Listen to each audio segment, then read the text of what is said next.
Hello दोस्तों, जय हिंद। दोस्तों, आज मैं आपके साथ एक प्रशासनिक मैटर डिस्कस करूंगा, जिसमें एक प्रशासनिक अधिकारी के विरुद्ध कार्रवाई सरकार द्वारा स्टार्ट करी गई है, लेकिन 16 जजों ने इस कार्रवाई में भाग लेने से इनकार कर दिया है। कार्रवाई में सुनवाई करने से इनकार कर दिया है कि नहीं, हम इस व्यक्ति की सुनवाई नहीं करेंगे। और वो कोई आम जज नहीं, हाई कोर्ट के जजेस ने सुनवाई करने से इनकार कर दिया है कि हम इस मैटर में सुनवाई नहीं करेंगे, अपने आप को अलग कर लिया है। नेचुरल जस्टिस के सिद्धांत पर आमतौर पर अलग किया जाता है, लेकिन किसी भी जज द्वारा ये नहीं बताया गया कि वो इस कार्रवाई में भाग क्यों नहीं लेना चाहता, इस कार्रवाई को क्यों सुनना नहीं चाहता। कौन ऐसा व्यक्ति है जिसके विरुद्ध कार्रवाई स्टार्ट करी गई है सरकार द्वारा, लेकिन जजेस उस मैटर को नहीं सुनना चाहते? यही हम आज डिस्कस करेंगे दोस्तों। इंपॉर्टेंट वीडियो है जो आपके बहुत काम आएगी, और आपको समझना चाहिए कि आज भी देश के अंदर कुछ ऐसे अधिकारी मौजूद हैं जो अपनी ईमानदारी के तौर पर जाने जाते हैं। आपने इंदिरा गांधी के समय पर एक व्यक्ति का नाम टीएन शेषन का नाम सुना होगा, जो जाने जाते थे प्रधानमंत्री या मंत्री को हटाने के लिए। ठीक, अपने कार्यकाल के दौरान उन्होंने बहुत सारे मंत्रियों की जांच करी और उनके आधार पर उन्हें अपने मंत्री पद त्यागने पड़े। कितना ईमानदार अधिकारी रहा होगा टीएन शेषन। आपने संतोष खेमका का नाम भी सुना होगा, जो एक टॉप आईएएस ऑफिसर्स में आते थे, पश्चिम बंगाल कैडर के थे। इन्हें भी नेताओं के भ्रष्टाचार का शिकार होना पड़ा। इसी श्रेणी में आज के समय पर एक नए व्यक्ति का नाम जोड़ा जाता है, ईमानदार अधिकारी के तौर पर जिसे याद किया जाता है और भविष्य में भी याद किया जाता रहेगा, संजीव चतुर्वेदी। ये कौन अधिकारी थे, क्या इनका काम था, क्यों इनके खिलाफ 16 जजों ने सुनवाई करने से इनकार कर दिया है कि नहीं, हम इस मैटर में सुनवाई नहीं करेंगे?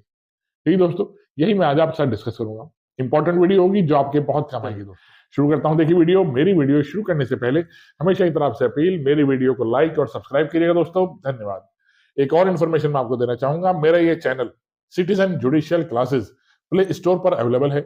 आप इसे वहां से डाउनलोड कर लीजिएगा। वहां पर मैंने लॉ से रिलेटेड जितने भी सब्जेक्ट हैं, अपनी लाइव क्लासेस की वीडियोस और पीडीएफ नोट्स डाले हैं, जिनसे आपको उन सब्जेक्ट्स को समझने में और पढ़ने में बहुत आसानी होगी। आप या आपका कोई रिलेटिव जज की या एपीओ की तैयारी कर रहा है, तो ये नोट्स उसके बहुत काम आएंगे और ये वीडियोस उसके बहुत काम आने वाली है।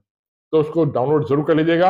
आप अगर आईफोन या आईपैड चलाते हैं तो इस वीडियो के डिस्क्रिप्शन में मैं अपनी क्लास एप्लीकेशन का लिंक डालूंगा, जिससे आपको आसानी होगी उसे डाउनलोड करने में। चलिए दोस्तों, अपनी वीडियो पे आता हूँ। आपने दोस्तों संजीव चतुर्वेदी का नाम सुना होगा। आज के तौर पर जो अधिकारी ईमानदार माने जाते हैं, उनमें सबसे ऊपर नाम संजीव चतुर्वेदी का चल रहा है दोस्तों। और इन्हीं को देखते हुए अन्य प्रशासनिक अधिकारियों को भी इस तरीके से निष्पक्ष होना चाहिए। तो इन्हीं के बारे में हम डिस्कस करेंगे। ये टॉप आईएफएस ऑफिसर्स में आते थे। इनका सबसे पहला कार्यकाल इनका हरियाणा से शुरू होता है। हरियाणा में इन्होंने वित्तीय अनियमितताओं की जांच करी, अवैध पेड़ कटाई की जांच करी, इलीगल तौर पर वहां पेड़ काटकर फैक्ट्रियां बनाई जा रही थी दोस्तों, उसकी जांच इन्होंने करी। वन्य जीवों की तस्करी वहां पर हो रही थी, उस तस्करी को रोका। प्लांटेशन योजनाओं में वित्तीय अनियमितता की जांच इन्होंने करी, जिसमें बहुत सारे नेता इन्वॉल्व माने जाते थे। इस वजह से संजीव चतुर्वेदी को कोई भी नेता पसंद नहीं करता, क्योंकि जिस विभाग में जाते रहे, उस विभाग के अधिकारियों के खिलाफ और नेताओं के खिलाफ जांच बिठाते रहे दोस्तों। तो देखिए, इसी को देखते हुए इनका ट्रांसफर हरियाणा से दिल्ली एम्स में कर दिया गया, जहां पर इनको चीफ विजिलेंस ऑफिसर बनाया गया।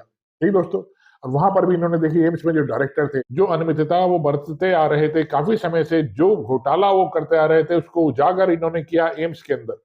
देखिए आप, ठीक, वहां पर भी इनकी शिकायतें हुई, बड़े बड़े अधिकारियों ने इनकी शिकायत करी, इनके बड़े ऑफिसर्स ने इनकी शिकायत करी। लेकिन इतना ज्यादा पॉलिटिकल दबाव होने के बावजूद भी उस समय की राष्ट्रपति श्रीमती प्रतिभा पाटिल और उसके बाद डॉक्टर प्रणब मुखर्जी आए। डॉक्टर प्रणब मुखर्जी और प्रतिभा पाटिल ने इनकी ईमानदारी को देखते हुए जो जांच इनके ऊपर बिठाई जा रही थी, उसको सबको अलग कर दिया और कहा नहीं, ये एक ईमानदार ऑफिसर है, इसके खिलाफ कोई इसका ट्रांसफर वगैरह इस तरीके से नहीं होगा, इसे नौकरी से नहीं निकाला जाएगा। देखिए, एम्स दिल्ली के बाद इनका ट्रांसफर उत्तराखंड कर दिया गया, और उत्तराखंड में भी हिमालय जैव विविधता संरक्षण हो, चाहे मसूरी वन विभाग के अंदर किया गया बड़ा घोटाला हो, चाहे जलवायु परिवर्तन में प्रदूषण में एआई का प्रयोग करना हो, वहां पर भी इन्होंने जो वित्तीय अनियमितताएं बढ़ती जा रही थी, नेताओं द्वारा, बड़े अधिकारियों द्वारा उसकी जांच करी, और ये अधिकारी और नेता इनसे खुश नहीं हुए। इनके खिलाफ एक जांच बिठा दी गई दोस्तों, और उस जांच को मानते हुए इनके खिलाफ मुकदमा दर्ज कर दिया गया संजीव चतुर्वेदी के खिलाफ। देखिए, पुराने समय टीएन शेषन थे, संतोष खेमका थे। संतोष खेमका के 37 साल के कार्यकाल में 57 बार उनका ट्रांसफर किया गया नेताओं द्वारा।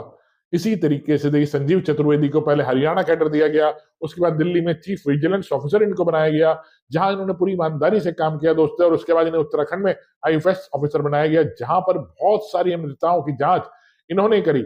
और अधिकारियों के खिलाफ, नेताओं के खिलाफ निष्पक्ष तौर पर जांच करी, किसी से नहीं दबे। देखते हुए संजीव चतुर्वेदी के खिलाफ कार्रवाई उत्तराखंड में स्टार्ट कर दी गई दोस्तों, और अलग अलग जगह पर अलग अलग मुकदमे इनके ऊपर नेताओं द्वारा, प्रशासनिक बड़े अधिकारियों द्वारा इनके ऊपर मुकदमे करे गए, लेकिन फिर भी ये व्यक्ति डरा नहीं दोस्तों। ये टी एन सेशन और संतोष खेमका जो पुराने नाम जाने जाते हैं अपनी ईमानदारी के लिए, ये व्यक्ति संजीव चतुर्वेदी जाना जा रहा है अपनी ईमानदारी के लिए दोस्तों। हाईकोर्ट, उत्तराखंड हाईकोर्ट में सुनवाई चली, लेकिन 16 जज अब तक इस मैटर से अलग हो चुके हैं दोस्तों।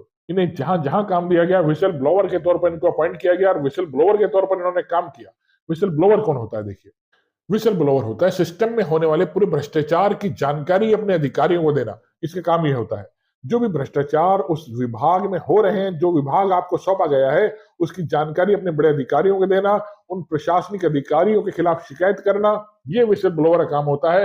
इसी विसल ब्लोअर का प्रयोग इन्होंने हरियाणा में किया, दिल्ली के एम्स में किया और उत्तराखंड में किया दोस्तों, जिसमें बहुत सारे नेता इंक्लूड थे और बहुत सारे प्रशासनिक अधिकारी इन्वॉल्व इस मैटर में पूरे थे, लेकिन ये व्यक्ति डरा नहीं दोस्तों। उत्तराखंड हाईकोर्ट के अलग अलग न्यायाधीशों ने, चीफ जस्टिस ने भी इनकी सुनवाई से इनकार कर दिया है। नहीं, इस व्यक्ति की सुनवाई हम नहीं करेंगे। अपने आप को नेचुरल जस्टिस का सिद्धांत बताते हुए सुनवाई से अलग 16 जजों ने अपने आप को कर लिया है दोस्तों। अब तक 16 जज अपने आप को इस सुनवाई से अलग कर चुके हैं इनकी ईमानदारी को देखते हुए।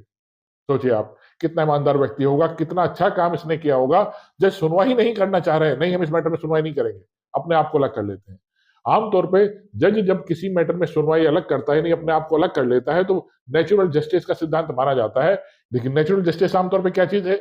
जब कोई मैटर किसी जज के सामने आता है और उसका कोई रिश्तेदार उसमें एक्यूज्ड होता है, तो अपने आप को उस मैटर से अलग कर लेता है कि मैं इस वजह से अपने आप को अलग कर रहा हूं, मेरा रिश्तेदार, मेरा दोस्त, मेरा जानकारी वाला इस मैटर में इन्वॉल्व है, इसलिए मैं इस मैटर की सुनवाई अपने आप नहीं करूंगा। इसे नेचुरल जस्टिस कहा जाता है।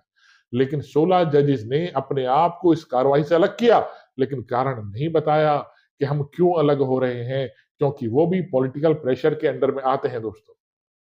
ठीक दोस्तों, तो इसी वजह से देखिए, संजीव चतुर्वेदी के खिलाफ जो कार्रवाई सरकार द्वारा स्टार्ट कर दी गई है, उसकी जानकारी आप सबको होनी चाहिए, इसीलिए आज मैंने वीडियो बनाई है दोस्तों। बहुत बड़ा नाम संजीव चतुर्वेदी का है, जो आज के समय में अपनी ईमानदारी के लिए जाना जा रहा है। ठीक, इसके साथ सबको खड़ा होना चाहिए मेरे ख्याल से, और हम सबको उनकी ईमानदारी की मिसालें देनी चाहिए, क्योंकि नेताओं के खिलाफ, प्रशासनिक अधिकारियों के खिलाफ, बड़े अधिकारियों के खिलाफ अगर कोई व्यक्ति जाता है, तो समझ लीजिए वो ईमानदार होगा।